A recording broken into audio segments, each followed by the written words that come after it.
Hello and welcome to the Primary PE Huddle podcast, brought to you by Aspire Active Education.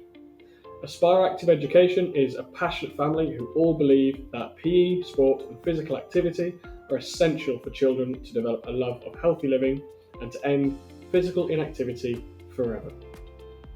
We've proven that working in collaboration with school leadership teams, PE subject leaders, teachers and all PE practitioners positively impacts the sustainability of schools embedding a powerful physical curriculum and essentially helps more children be more active more often. Our mission is to engage 1 million children in physical activity by 2025, and we hope this podcast brings others along our journey with us. Through this podcast series, we aim to discover the power behind PE, school sport and physical activity, specifically in primary schools, the impact this has on the whole school, the impact it has on pupils' holistic development, and the secrets behind the successful implementation of a powerful physical curriculum. This is what makes up the Primary PE Huddle. We won't be alone through this journey. We're joined by PE subject leaders, school and academy senior leadership teams, experts in the field of primary education, and representatives of key sector bodies, who all share what physical activity means to them, how they use it as a tool to positively impact children and young people, and what they believe in the Primary PE Huddle. Our guests perform a deep dive on topics such as creating sustainable high quality PE, the benefits of physical activity, a top-down collaboration to embed a physically active ethos, and sharing of best practice from their own experiences to create an enthusiastic culture towards a healthy and active lifestyle. If you like what you hear, please leave us a review and subscribe wherever you get your pods. Hi guys, thanks for joining us for another episode of the Primary PE Huddle. We've got a very fantastic guest. Very fantastic, that's not the best language I've ever used, but I'm excited. We've got Siobhan Fitzpatrick with us today, Team GB. Some great stories that are going to come out. I hope they can all be aired and some of your teammates won't disown you for giving us some of those stories. But no, really looking forward to this one. Siobhan supported us at different events, conferences as well, and got a great story, some really good lessons to be learned from Siobhan. So really looking forward to this one. As I always say, my introductions are nowhere near as good as they can be. So I'm going to pass straight over to Siobhan. Could you give us a bit of an introduction to yourself, please? Yeah, firstly, thank you for having me. I do hope my story doesn't bore you listeners too much, and I hopefully can just give you a bit of an insight into my journey and how I've became a Paralympic athlete. If you hadn't guessed, that is my full-time job.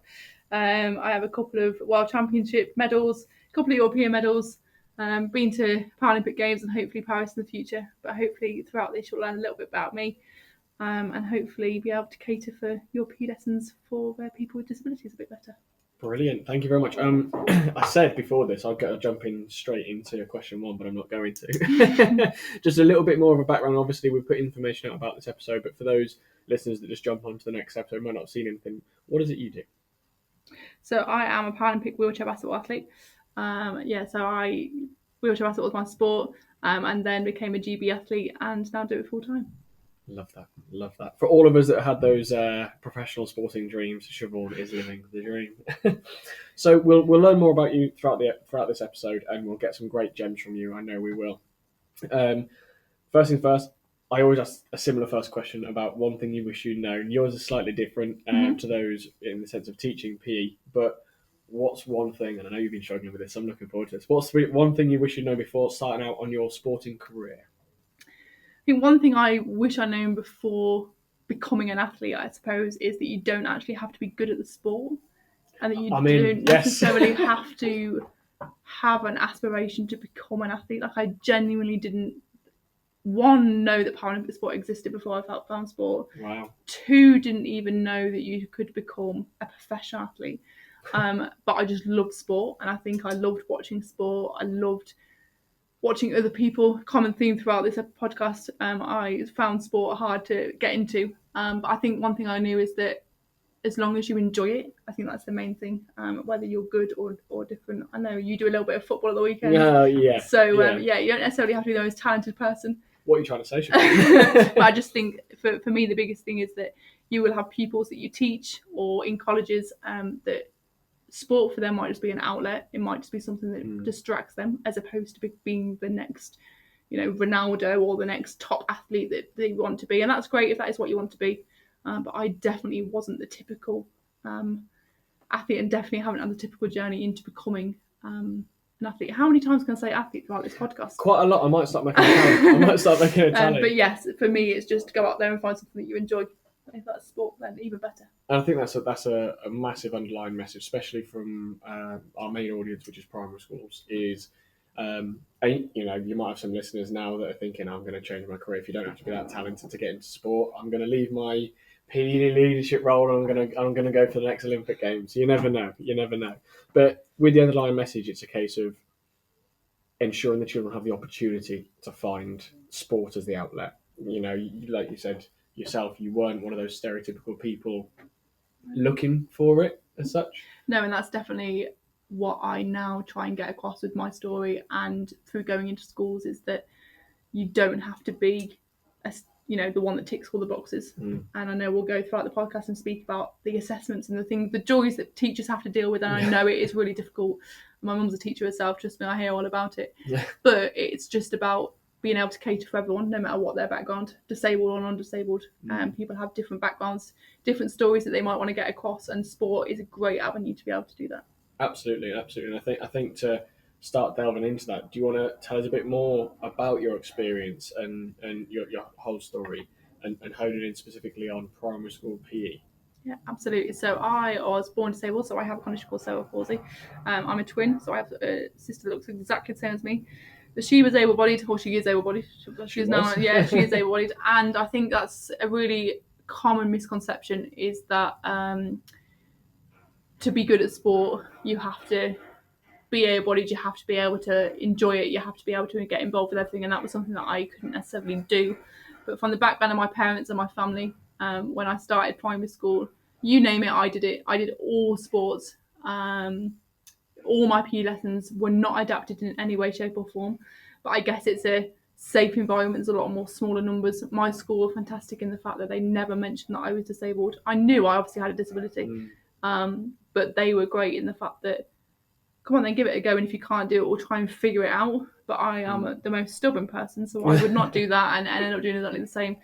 I think being stubborn is probably a trait of elite athletes, isn't it? Yeah, definitely something that I've had to probably become less stubborn at, because it was something that probably was holding me back a little bit without asking for help. And I think within your PE environment at primary school, yes, there are things that you have to get in, and there's certain tick boxes that have to be made to be able to do certain movements. And yes, I was assessed and I never reached the milestones, but at primary school, that wasn't something that I ever wanted to achieve, and it was never discussed in front of me. And I think that's probably the good thing, is that, it was never, well, Siobhan hasn't got a level 2 in whatever, because it was just like, well, she's giving it a go, as opposed to performing. And I'm grateful for the fact that that was hidden from me, because I think I probably wouldn't even be an athlete today if that was something that was discussed. And that's really interesting, because having delivered in schools and currently working with teachers, it's that fine line and knowing what's the best thing to do, in the sense of obviously catering for those with any kind of needs. And where the line is with regards to catering for needs before it becomes emphasising the needs. And it's quite interesting you say you're glad that it appeared to you as though really they didn't make any different changes for you. Yeah, I think that's really important point, is that my biggest piece of advice that I would give to any, even experienced teacher, new teacher, and I know within your degrees it's Paralympic sport, disability sport, SEN is literally one module unless you choose to do more. So I know that there needs to be more done to help your process, but for me it's just have those conversations with the child. It doesn't have to be really explicitly about discussing the thing, but do you want to do this, can you do it? And it makes a difference with the disabled. You'll get an able-bodied child that just hates PE and doesn't want to engage, so you still have them same conversations. For me, I think that teachers are too scared of offending, and I know there's so many things now that you can and can't say, and you've got to be careful in that aspect, but just sit down with the child and go, right, we're going to go and do, I know it was so many forever when you play that running game, jumping bean, bait bean game. Yeah. It didn't matter that I couldn't jump. I just gave it a go. The children in my class weren't bothered that I couldn't do it. Yeah. So yeah, I think just try. I think that was the difference between primary and secondary school. No, there's more people at secondary school and a way bigger, influx of populated PE lessons, but they didn't necessarily try as much as my primary school to try and make adaptations. I was still swimming stronger than more able-bodied people because that's what I wanted to do. And it did help that I loved PE, so that definitely did help with the teachers aspect. I wasn't sat in a classroom. Yeah. So yeah. No, that's that. Yeah, again, that's really interesting, and I think that's something that I personally finding that line, I think took me a while, and I don't even think I got it perfectly at all. And it can differ from child to child, family to family. And again, that's something else I was going to ask as well. How important do you feel the input and the communication between the teacher and the families with regards to PE and sport in school? I mean, when I was at school, I don't think it was something that was discussed enough, unless I'd injured myself for the millionth time in the first aid book. No, I think it's definitely something that gets neglected, and I'm sure the listeners to this podcast, they might only get an hour a week, 2 hours a week to be able to complete that lesson. And if you don't have a child that fits the mould for whatever reason, mental health, deprivation, different backgrounds, disability, whatever it might be, when you've got a class of 30 and then you've got another class of 30 in the year group, then you've got all these year groups, you might miss that personal approach. For me, I think, and it's not necessarily the PE teacher's fault, it's a curriculum change that needs to happen and make it the forefront of it being a vital subject just as much as PE, just as much as maths, science, English. It should just be as important. We have a level of people that can't swim, we have obesity levels, we have mental health crisis, we have everything that needs to go on, and I think sport is a great way of changing those things.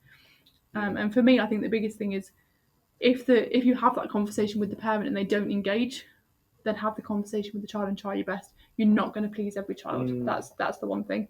You might get a disabled child in your class that doesn't want to engage until they're given a try, which is usually when the likes of bringing an athlete in like me, and why I'm so heavily driven to go into more schools is to show them that they can do it. I think when an able-bodied teacher's like, come on, you can still catch a ball, when they can't, when they see someone that then can show them how to do it in a different way. I know I'm digressing, but I went into a school last week, met with a girl that was non-verbal in an electric wheelchair, had no use of her arms and legs at all, and used a communication board and never engaged in a PE lesson before because the TAs and parents didn't know how to. So I put the basketball on her lap so that she could feel the textures. And yes, it's not a typical PE lesson in the fact that she's not building a sweat, she's not ticking their boxes, but she smiled. And apparently that's, for her, is the biggest thing. So I know that's an extreme case, but I think for me, it doesn't matter that it doesn't tick the box. Yeah, and that is a huge common thing. Linking back to what you said about, well, effectively treating PE as a core subject alongside English and maths is, if that's the case, the scrutiny behind that with regards to assessments, progress, the standard things that we know are necessities but also bugbears in the same breath. And there is a head teacher at Bolmere Junior School, just down the road from here, called Matt Sadler, and he actually ran a workshop at our last conference. And he, as head teacher, has put PE as a core subject, the same as English and maths, and gives it all the same rights, as it were, as those subjects. But I completely see where it's difficult to give a clear answer on assessment, because at the end of the day, that's what teachers hassle for. Yeah, and so I was a GB athlete in year 9, so age of 14. I'd been to my first World and European Championship, won a gold medal, and still wasn't allowed to take GCSE because I didn't fit the mould of a sport that was on the curriculum. And I know you have Olympic sports on the curriculum, but because they can do the 4 with the sports, they're allowed to do it. Because I couldn't access any of the sport on the curriculum because they wouldn't adapt it. Not necessarily the school's fault, but the whole government curriculum fault. You had at the time, a GB professional athlete not being able to do GCSE PE or A-level PE because it didn't fit the mould. So that actually leads me on to something I wanted to ask you, because that leads into the curriculum and the government. And one thing was some of the most common obstacles for, not just disability pupils in PE, but just generally, is how much flex the schools have on the curriculum. Now, the PE curriculum's quite generic. It really is quite generic. However, same for years. Yeah, it's generically been the same, as well as being generic to the point where people can do pretty much what they want as long as they meet the outcomes. And again, the question comes back to the outcomes. But focusing on disability in sport in PE in primary schools, do you think it is more are governmental? Do you think it's more a mindset of school leadership that's the main obstacle? Where would you place it? I think it's a combination of the two. I think there's a set answer. I would love for the day to come where the government recognise Paralympic sport or disability sport, inclusive sport, whatever they may look like, as the same as able-bodied sport, normal sport. And I hate using the word normal, but that is literally what it is. I think for me, when I deliver, I don't just deliver wheelchair basketball sessions, I deliver inclusive sport sessions. So I think people expect me, I do bring the chairs in, as I spoke at your conference, if some of the teachers listening were there. I also do the P lessons where everyone's sat down or everyone's blindfolded or everyone's wear ear defenders so they're deaf. So whatever the disability or difference is, they are all included, and they actually prefer that to their normal P lessons. So yes, they're still doing the same sport, but just in a different method. Yeah. So for me, I would love the government to be able to be like, well, PE teacher Mr. Smith has decided that he's going to run a Paralympic month, and that's going to cover basketball, hockey, and rugby, but they're all just going to do it sat down. Yeah. So they're still learning to pass the ball, but it's just a different way. Yeah. That would be the dream. Don't think we're there yet. As for PE teachers, I think for them, unless you have a PE lead within your school where it's their number one job, where they can go out and bring external companies in to assist in that process, if it is just part of the normal classroom teacher's job to provide PE, then of course they're just going to do what's on the curriculum, and I don't fault them for that, because they have so many other things to plan and do and mark and assess and tick boxes, and I fully support the fact that it's easy for them to then just go, well, on Monday last year we did this, so on Monday this year we're going to do this, and it's just the same thing. Yeah. There's only so much they can do off their own backs, isn't there? Absolutely, and unfortunately there is just not. We are getting better. I have tried to get some companies to do some resources and try and do some packs, but again, that's only going to go if the teacher wants to engage on that course. So it's a very niche thing. I think the big thing needs to be at your undergraduate and master's, like PGC level, where your brain goes, oh, actually we could cater for all these people that we're not catering for, disabled, or even people that don't like PE. You know, I had girls and boys both in my class that just didn't like sport. They would rather do maths or English because that's just what they preferred, and they would not engage in PE at all. So how can you come up with different games that doesn't come across as physical sport? That's going to engage absolutely everyone. And like you said, going back, really taking it back to teacher training, and I suppose it's the resources for those universities and the different routes to empower the teachers with the knowledge and the skill set to do that. So going back to what you mentioned about everyone's in a wheelchair and so on, with the Road to Paris program we're delivering this summer, with all the other Olympic and Paralympic programs that we've done, something that's always stood out is when we do goalball. And I was lucky enough when the Olympics were in London to watch goalball, and fascinating. It is, isn't it? The skill set as well. So I played it 2 weeks ago, and honestly, you don't realise how much you use your other senses. Absolutely. Like how much you feel like you can't hear when your eyes are closed. And there's those things where you're like, I can't hear it because I can't see it. No, you can hear it. Just use it like in switch. I think it's absolutely phenomenal. Relates on in a weird way. You know, when you're in the car, you got the radio on, you turn it down. Turn it down when you're trying to find a direction. I am that person. I still do that. Exactly that. And I remember we were in the copper box and we were watching this, and going back to PE and linking it back to PE and the skill sets of simply throwing, catching, teamwork. Brilliant. Your high achieving pupils on that. How have we challenged them? Well, can they do it blindfolded? And if you said that, some people may laugh.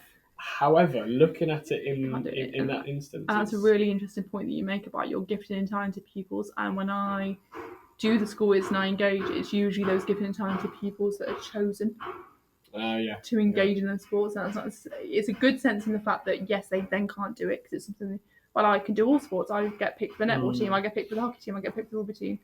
I then ask the teachers to choose 5 pupils that don't like PE, and we mix the group. And by the end of the session, the people that don't ever speak to each other at school are now speaking to each other. Yeah. So there's so many other social aspects that come out of it. And for me, when you put everyone in the same position, so like for me, for you guys, obviously you can't see me on the podcast, I don't use a day to day. I didn't even know that Paralympic sport existed until I was 12. I didn't even know that I could.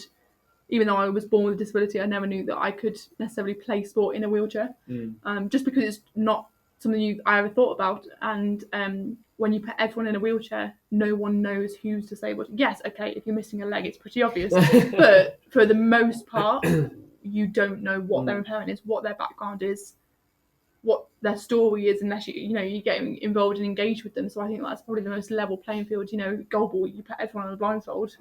Doesn't matter whether they're good at sport, they can't do sport. If they're not visually impaired themselves, they don't know what it's like. So for me, I think the more things that we can do that push people's awareness and change misconceptions of Paralympic sport, or even cater for more Olympic sports that don't get enough.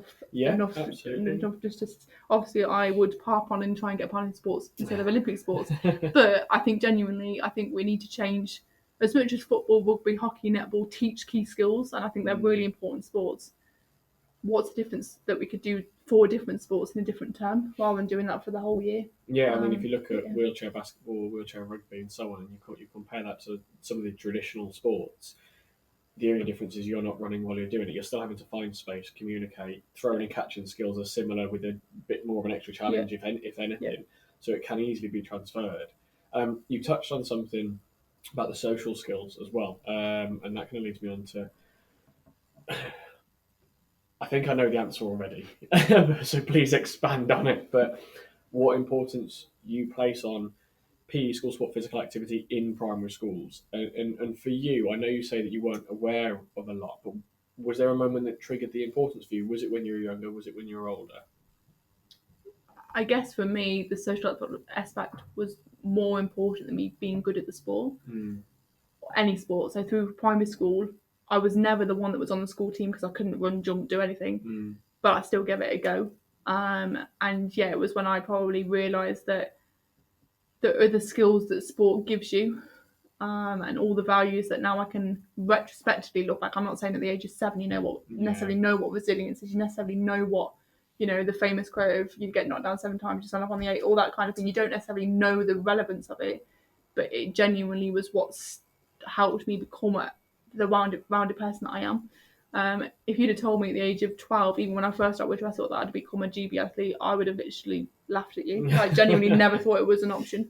I thought you would have to be good at it, and I kid you not, it took me a year to score my first basket. Like, it was the hardest thing. So I'm still not a talented athlete. That's going to sound bizarre because I'm in the squad going to Paralympic Games, but I have to work so much harder to do skills. Like, I'm not a naturally sporty person as much as I would love to be. But that links back to the resilience, doesn't it? Yeah. And that's one of those key lessons, like you said. The children at the time don't necessarily know that's what they're doing. They don't know they're building that up, and it's only 15 years later they're going to reflect and realise where that came from. Absolutely, and I think that's so important. And I think for me, it's the people.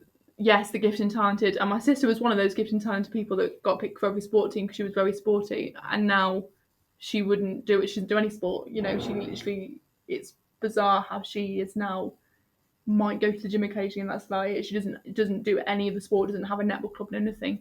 Whereas me was the person on paper that would never achieve in sport is now doing it as a full-time job. So it's just kind of bizarre of how different avenues can take you different places.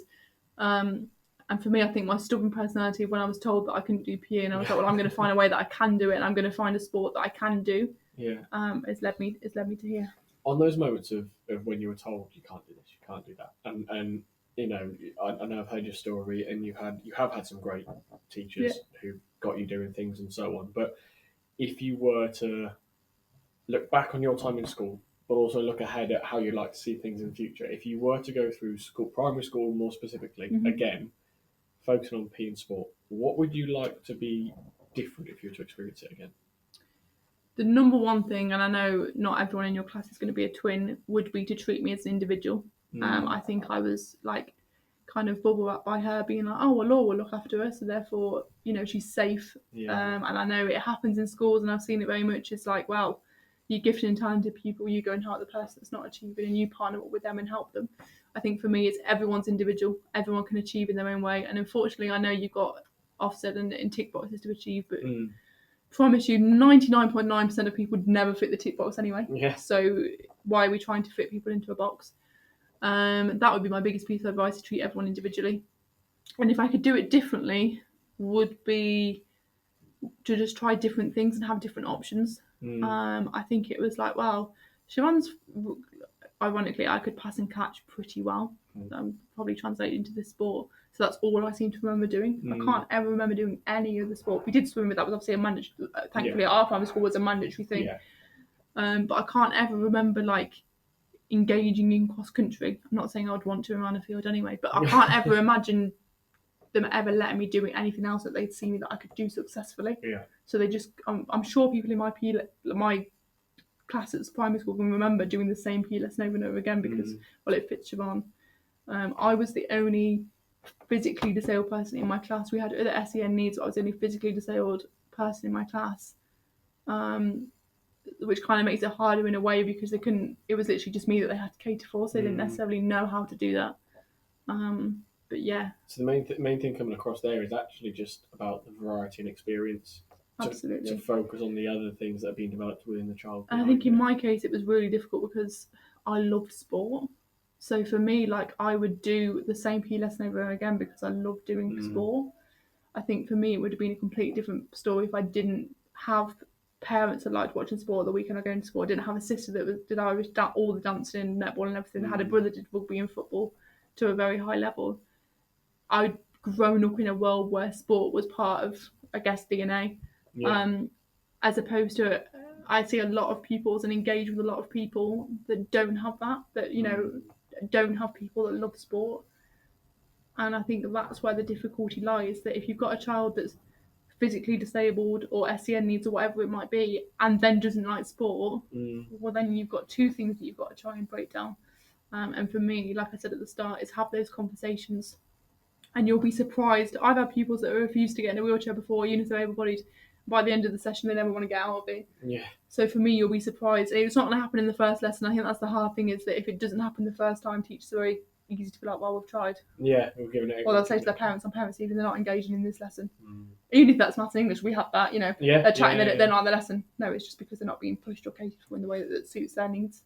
And on that one, it's because you had the same over and over again, like you said, you're quite fortunate with those around you that gave you this mindset towards sport.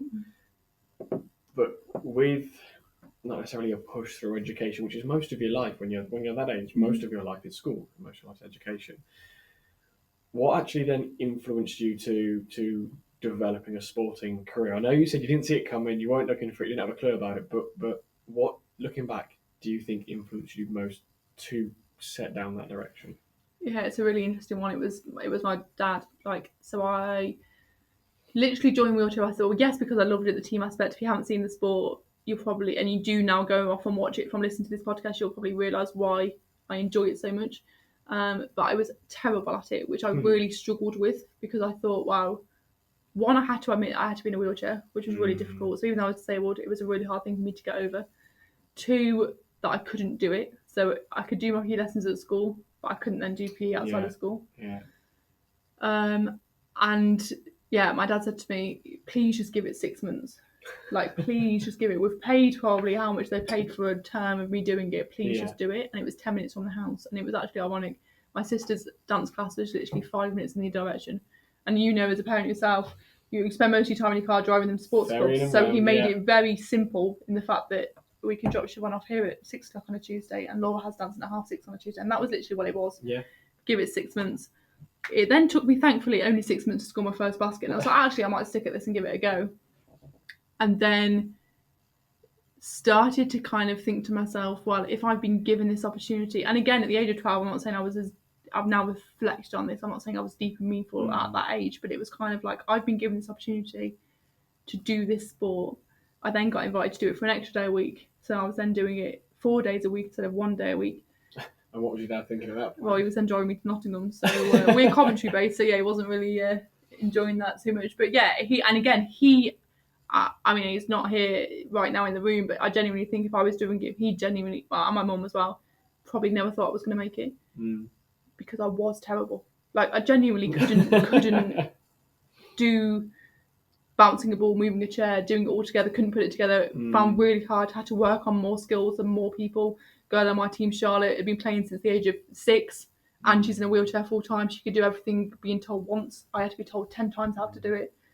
I suppose on that level of coordination, though, like you said, with your PE lessons being fairly similar you had the catching and throwing down, but you never had to the then movement or anything like that, exactly. nothing at all. So that was really difficult. And also for Paralympic sport at national level, you are mixed. So it's not like football or netball where you play with it. Yes, we had junior leagues where you play within your age group, but within my club and within all clubs throughout the UK, you play with a mixed gender and ages and backgrounds. So I was on a team with 50, 60-year-old men, 20 stone guys, and little 12-year-old me being like, oh, my life is absolutely petrifying. And I'd never seen Paralympic sport until under 2012. And I guess we can get into that now a little bit, is that seeing it, like, it's that cliche thing, you don't know it until you see it. You know, your son might become the next footballer because he sees it on television every week. He goes to the football games, he can aspire to be the next, David Beckham or whatever, and things like that.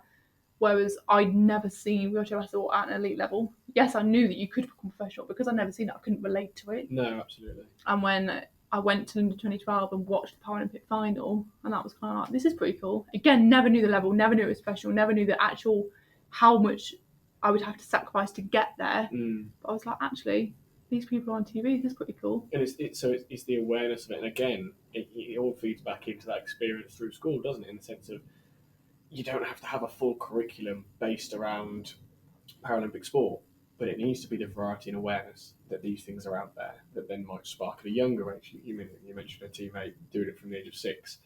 They may have just happened to be in the right place at the right time. She was actually in Sainsbury's, like, genuinely. This is the funny story. Charlotte won't mind. I'm sure I could send her the link for her to listen to this. She was in Sainsbury's, and the coach saw a girl in a wheelchair and was like, please come and join this club.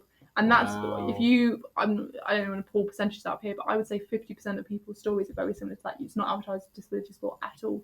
So I don't really then fault PE teachers for not knowing, because it's not, unless you have a brother, sister, cousin, someone that's in that environment. I had a mum and dad that obviously had a disabled daughter that wanted me to experience sport and be a normal child, the same as their other 2 children. So that also helped. But yeah, you don't have that exposure. And I'm really surprised that, like, I would go to numerous hospital appointments, I would go to numerous physio appointments, and, within the hospital settings, and there's no posters, there's no, like, can your child do this? Do they want to do that? But yet you go into, a local supermarket and there's posters for your local football team. Do you want to join this at the weekend? Do you want to do this? And we are trying, but genuinely my club had been established for 25 years before I knew it existed. It was 10 minutes down the road. Wow. And I now know about it and advertise it through my channels to people and schools. But again, there's only one of me doing that. There's just nothing out there. So there's another thing there with regards to exit routes from PE in schools, identifying those. And I suppose it goes both ways, because again, PE leads, head teachers and those working in schools can only do so much. It can't all be on them. There needs to be some kind of, I believe, initiative where, and I know it's happening, but grassroots clubs, community clubs are getting those links. But again, it's more the mainstream sports that we see making those links. Yeah, thankfully the NGB, give them a little shout out, my NGB, which was Russell, do have 2 programs now. One's called Inspire a Generation, which isn't even about finding GB athletes, which I think is so important. As much as I would love to find the next GB athlete in one of your schools, and I hope that would be the case, for me it's just that exposure to new avenues, new outlets, new sports, new things, new friends. We've got people at the club that started wheelchair basketball, didn't really enjoy it, but made loads of friends and are now wheelchair racers or rugby players or swimmers or athletic, whatever their sport, because they then speak to someone, their parents speak to other parents who then go, oh, well, he does this on a Wednesday, she does this on a Tuesday. Same as able-bodied children, they do football on Monday and they do karate on Tuesday, they do swimming on a Wednesday. So it's about building those contacts. And I guess if you don't see it, you don't know it's around, which is really frustrating. In 2023, and we still haven't made any changes, and that's across a variety of topics, not just disabled people. But hopefully Paralympic sport is being shown more on mainstream media. I now go into more schools that can recognise more Paralympic sports. The likes of Adi Adapatan presenting children in need. There's more people on in wheelchairs that people can be exposed to and it be normal. I think a lot of people think that we are like these superhuman people that aren't normal people. Genuinely, I'm exactly the same as I've spoken to you off podcast. I know you're normal. He's just saying like some in the room, but no, we are treated. We are exactly the same. But I think when people see us in a wheelchair or with a limb missing or difference or have got burns or whatever your background is, people don't know how to approach you. Yeah. And it's another barrier. Like, we're exactly the same. And I see it all the time, even in society. I know it would go into on PE, but I see people, I go out with my teammates all the time into shopping or, out for food, and they always talk to me. Just because I stand up. I'm like, I actually need more help than someone in a wheelchair. Like, they are so strong, they can do so much by themselves. Yeah. But as soon as you see someone that isn't fitting social norms, it creates a bit of a taboo, and then people don't know how to approach it. And I wish people just would treat everyone like the same. It comes back to the politeness, doesn't it? Of especially people trying to be polite. For the most part, we are the most polite people that, don't want to say, yes, I'll have that, yes, I need that help. So yeah. Yeah, and so trying to tie it back in really with, obviously our listeners are always looking at what they can do to develop what's going on in their school, do the best for their kids. But rather than it landing on them, like we've said a couple of times, what support do you think the schools need in order to achieve what we're trying to achieve? I'll give my ideal support route, and then I'll give my realistic support route. Okay, go for it. My ideal support route would be that there would be a plethora of resources, exactly the same as when you go online and you get your Twinkle resource and everything for your maths and English, and you would just log on. There would be a lesson plan for wheelchair basketball, for inclusive, not saying just wheelchair basketball, inclusive sport, whatever that may look like, or a resource for someone that's not engaged in PE, someone that has a mental health crisis, whatever that aspect might be, and it's there. Set 1 to 10. That they have been made off the back of, in Birmingham, off the back of the Commonwealth Games. There are more resources as part of Birmingham 2022 and United by 2022. They have done some resources, but again, unless you engage with that platform, you don't know they're there. So they're only able to engage with ones that are engaging with them. It's how do you just make it a national thing where you don't have to click on a website to get it. It's just this is part of your curriculum. It's done. That would be my ideal. Realistically, okay, realistically, it would be, there shouldn't, and I guess it's saying from a point of view of, I would know how to cater for someone with a disability because I have one. My point of view is, give it a go. Like, don't be scared to try it. So you've got to do, you've got to do basketball on a Monday. But it's the running game. You have a pupil that either hates basketball or can't run. Instead of saying to them they can be the timekeeper, which is the majority of my sporting career, especially through secondary school, how can you quickly adapt? So you're able to adapt sessions for people that can't bounce a ball, that can do it on their feet. So why can't you use the same skill set? And I think it's just, we discussed it, people are too polite or too scared to offend someone. And I think if we could break that British barrier down, and I don't say be rude, don't say, oh, it's because you are disabled. I'm not saying that, but just be like, okay, so Siobhan, how would you like to engage in this sport? How do you see yourself having this conversation? And it can't happen with people since it has to be done before. Or give them a ball and see what they do. And see how they adapt, because like my whole life I've had to adapt, so you'll be surprised how much I could then do on my feet, but because they were too scared that I was gonna fall over and hurt myself, it's no different from my sister falling over and hurt herself.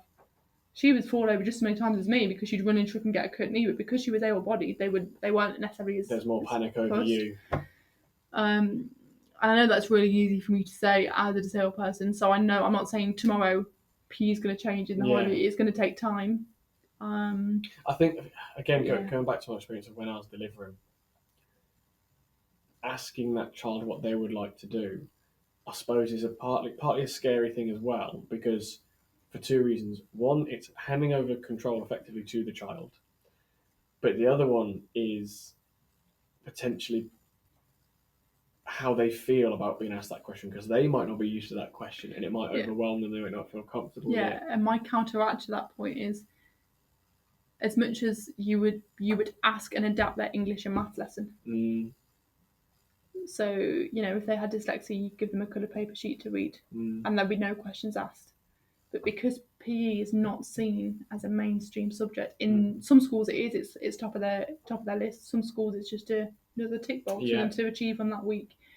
And because it's not seen as important, because, well, they're disabled, so they're not going to achieve anyway, so let's just get them through their main subjects that's going to allow them to get a few GCSEs in the future or whatever, then fine. And I think if we can see the bigger picture of, yes, physically they might not be able to engage, but if they could pass and catch a ball with their friend they've never done before, or they can, I do things with beanbags instead of balls. So if they don't have the skills to be able to pass a ball, well, they can hold a beanbag, or can they talk about the game? Can they do sports commentary instead of physical activity? And I know you guys listening that, they might not get their level 1, level 2, level 3, but does it matter? Like, yes, it might bring your Ofsted score down by 1%, but the bigger picture is if you can justify that and try and let your ego a little bit, and I know that's senior manager, I'm not saying it's the classroom teachers, but if you could, I think you'd actually get more engagement and more resources through if you were making those changes. But yeah. Or just send me to every school in the UK and I'll show you how you can do a PLS. But yeah, I think the biggest thing is just try it. Don't be scared to fail, because, my sister she did netball as a sport. There'd be millions of times where the lesson would go wrong and the pupils would lose a game. But because they were normal children, it wasn't a thing. Yet when I tried to do it and I'd miss a basket, it'd be like, oh, well, she only tried. Because, she tried. No, treat me as like the same as Laura, because I can still like. So yeah, there's definitely some misconceptions, but I think that's a general perception about disabled people anyway. Yeah, and what you were saying there about what you're trying to get the children to achieve in the sessions. Again, I think it goes back to, you mentioned Ofsted, you mentioned the percentages there. It's the tracking. So you mentioned about the resources, the planning, the sessions, and so on for inclusive PE, inclusive sport. That's the planning. I think it's also the assessment. So I suppose a quick question would be, what, again, ideal world here. I know ideal world, yeah. But how would you foresee the assessment? What are we assessing the children on? Should we be assessing them? Should we be tracking physical activity? Should we be noting their development, and what developments? I think all assessments of children to the age of 11 is absolutely crazy anyway. Like through maths, English, science, whatever it might be. I think the amount of assessments that poor children have to face, which is great. And for me, I think it was also really difficult because I was academic. So the teachers found it really hard. So like, oh, well, she'll just get a... So I did really well at school. But they were like, oh, she'll just get an A-star in English. So it doesn't matter that just doesn't matter that she's got a U in PE. And it's kind of like, well, if you had a child in your class that wasn't achieving English, you would come up with ways of doing it. You'd put in more intervention. Absolutely. Unfortunately for me, I was never assessed in PE, and I'm pretty sure the college didn't include me on the number sheet for their offers. I'm pretty sure. So I didn't. Yeah. So I just didn't. I wasn't assessed full stop. And I think for me is you'll get children in the class that can't bat a ball because they just are terrible at sport, and that's okay. Like, do we get to a point? And I know it's not the PE teacher's fault; they can't change it. But do we get to a point where they're just enjoying being at school? And I think that would solve so many problems. I think Ofsted needs to completely change their outlook. I was going to say Ofsted will be thinking, so I'm going to get how do I measure? Yeah, how do I measure happiness? I'm going to get a phone call saying we want to veto your podcast. I think it's hard in the fact that my school was a very affluent area and very we got the PE premiums. We did every school club. We got the external companies. I also engaged with schools that don't have that. And then you've got Ofsted that mark both schools exactly the same. So already you've got pupils that are struggling to, in the current world that we live in, struggling to feed and dress their children, being assessed on whether they can write a sentence and bounce a ball. Well, at the moment, and I think that's what needs to be the change. So my biggest thing would be to speak to Mr. Ofsted, man or lady, and get some changes there, not for the B stuff. But I think for me is, how can you assess them in different ways that's not necessarily formal? So for me, have they been able to do the PE lesson, yes or no? Okay, no.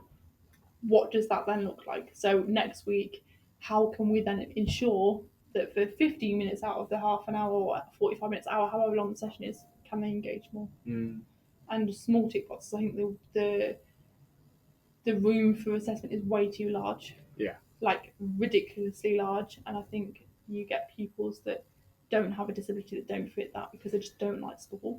It's really hard. I just don't think I don't think we're ever going to get it right. I don't think it's one person's fault.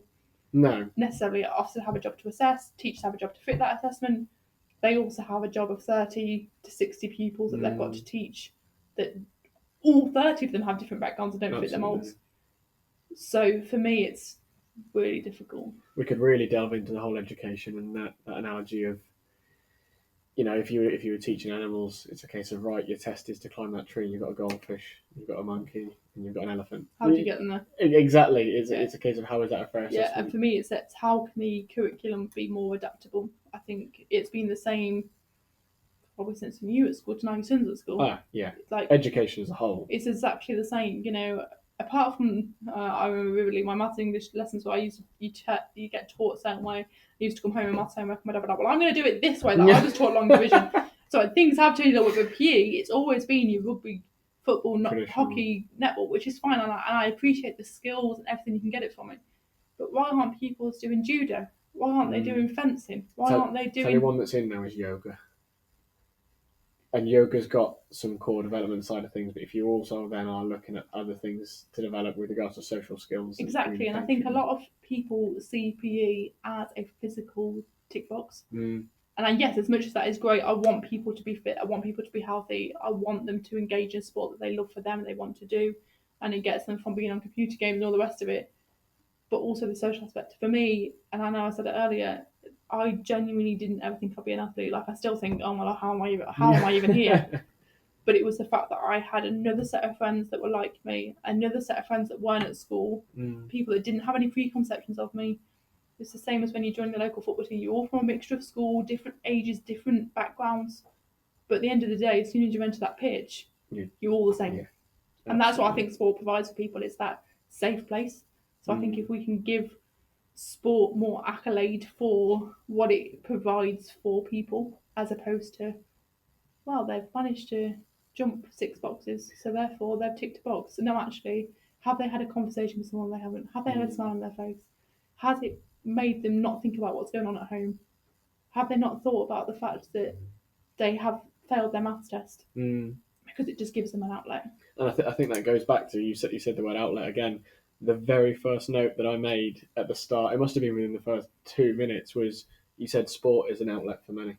And I think it's come full cycle that is the theme. And I suppose to start to draw things, I always ask for some top tips. We've covered quite a few gems, actually. I think there's been a really nice theme throughout the episode that got a feeling what some of these might be. But with the concepts you've been speaking about, can you narrow that down? I asked for 5. If it's not 5, that's absolutely fine. If it's 3 really strong ones or whatever it might be, what are your top tips for those? We've said that there needs to be ultimate change throughout education. But for our listeners, those working hard on the ground, what kind of top tips would you give them right now? My number 1 tip was, don't you necessarily feel like you have to make the change. Like, I think that's really, I know I've harped on about the fact that let's be inclusive, let's do it. I know you have so much pressure to deal with. So even if you make a small change of thinking, even if it's just this hour episode, or however long it's going to be, is change your conception of sport. It doesn't have to be traditional. And maybe even remove the word sport from it, and it's just a physical activity, or it's just a social activity. I think social activity gets you out of the classroom. Hits the nail on the head because of the importance you've been placing on the social. Like you said, people look at P as a physical thing. Yeah. So is it social activity, and it becomes more broad? Yeah, and you know, from the likes of your swimming, you get pupils that don't have any experience in swimming, but when they're in the water, they love it. They're playing games. They don't even know they're swimming by the end of it because they're not. Yes, they might not be able to do their full 50-metre length, but they'll be able to float. Yeah. And it's like, how do you stop the tick boxes become another thing? So that would be my number 1, is don't be scared to feel like you have to make the change. How can you just make small changes on a daily basis? And I think that's across all of your lessons. My next point would be, how can you make your PE lessons more exciting in terms of, surely for you delivering the same lesson every week, you might enjoy it. Sure, keep doing it if you do, but how can you make it more interesting? How can you get different resources in? How can you get different people in? How can you use your funding? And I know you guys do get school funding for it, so how are you making sure it's being used for the right thing? And whether that's a conversation that you have as a PE lead or PE teacher with your senior management. I know that's really hard to have, but I think that's something that could happen. And also, I didn't really mention it that much, but one of the obstacles with Paralympic sport is the equipment. And I think everyone expects, as a wheelchair basketball, for you then to have the equipment. And that's why purposely, yes, I bring chairs and yes, I deliver sessions, but I also do sessions using equipment that the school already has. So everyone, for the most part, maybe not so much primary school, but would have a tie or would have a handkerchief to make them blind. So there would be some sort of thing. They would be able to all have chairs that they sit on. How can you do the PE lessons? Yes, you can't. And how can you make it inclusive? So I do a session where 3 or 4 are on the chair. The rest of them are all standing, and it's called Inclusive Zone Basketball. Check that out. It's actually a really good resource. Is that Inclusive Zone Basketball? So the basketball, all your sports, all of your areas split into 3 zones. And you're supposed to be in a wheelchair, but you can do it stationary. And it's how can you make it that old game of stepping stones? How do you get the ball from one end of the court to the other? By using every single person. I put rules in place where you have to pass to every single person in the room, because there's always the 10 people that all get on the pass to each other. It's the same in football. Not everyone's included. So how do you get everyone included? Yeah. And have fun with it. I think if you are a PE lead and you're listening to the podcast, you obviously have a passion for sport, like whatever your background. So yeah, I guess just reach out and try and find some things to make us more exciting. Just don't worry about it too much. Don't overthink it. Don't try and change the world. And I would love to, and I'm actually going to have first time. I would love to make so many changes. It's not going to happen. Yeah. It's just not the change. We've tried to make changes in all avenues of education. It's not happening. So just how can you make small changes within your community? And if that's reaching out to the likes of yourself, companies that have those resources and contacts, then do it. And I think people are too afraid to ask that they don't know how to do it.